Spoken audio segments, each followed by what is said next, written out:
No true educator simply wants to teach. Educators want students to learn.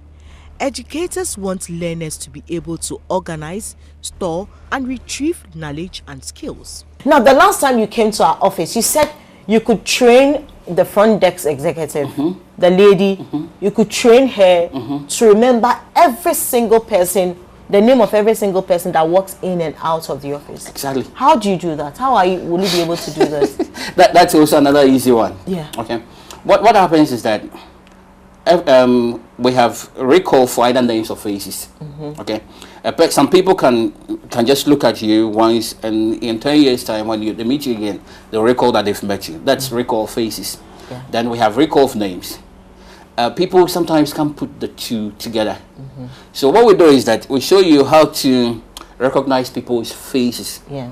And also we show you how to attach that name to that face. So when you see that face, you go, oh, Mr. Kujo, Yeah. Mr. Adams. Yeah. You can fail. Okay. And what happens is that I have done it in several situations. Yeah. That I meet people and I can recall their names easily. It's not me alone. We have thousands of people that are doing it now. Okay. In one of our videos, you see some of our kids. What we do is actually we had papers with about 9 faces and names underneath. Then we give the child only about 2-3 minutes, and we say, look at it for 3 minutes, give it back.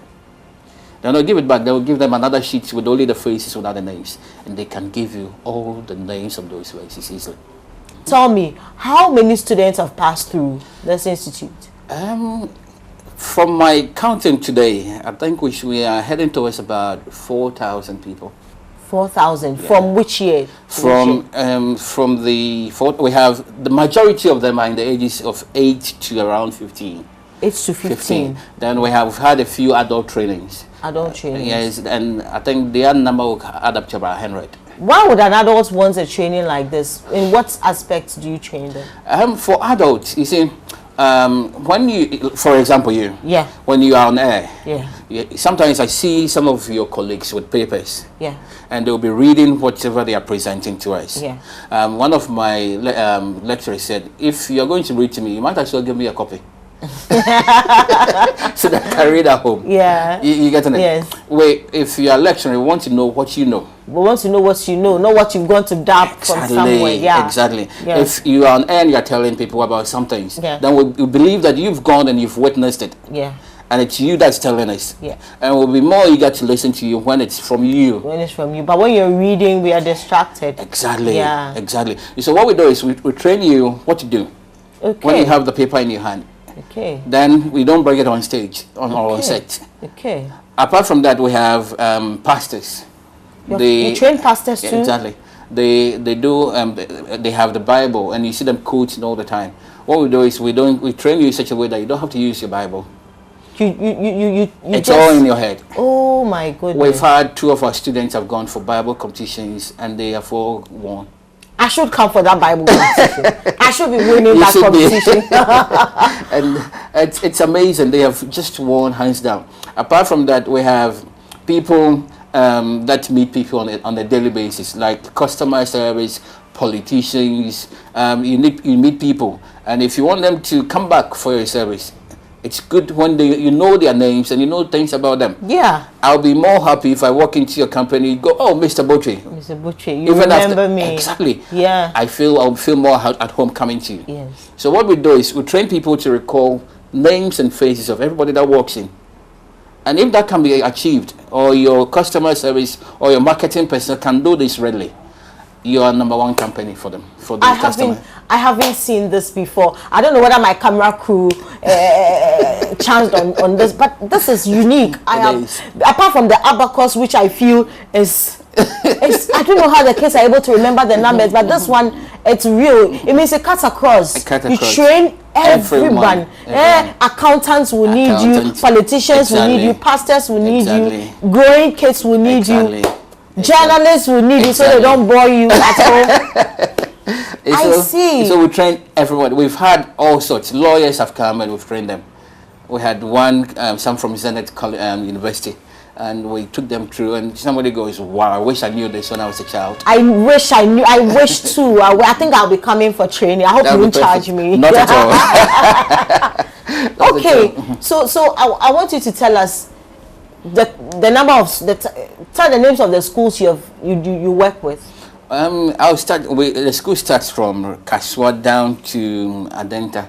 We've worked with some of the popular names, huh? Alpha Beta.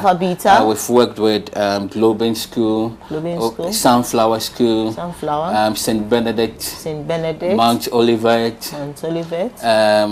We work with the Light Academy. We've worked with Bediako Memorial. Yeah. We've worked with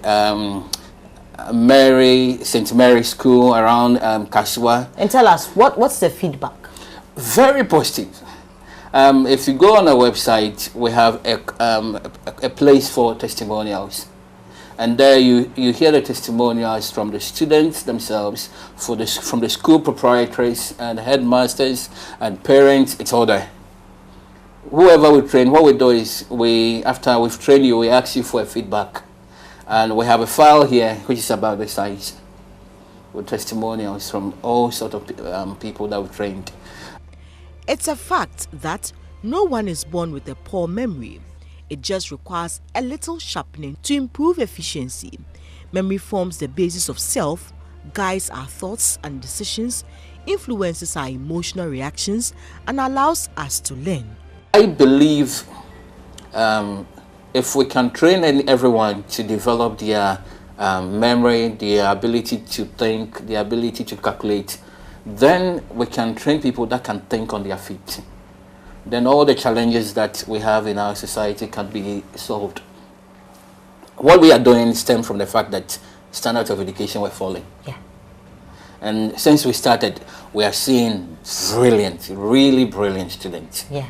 And some people, we start with them, they are nowhere, and within a few months to a year, they are up there. They are up there. And they are among the best, first percentile. Do you work in collaboration with the Ghana Education Service? Yes.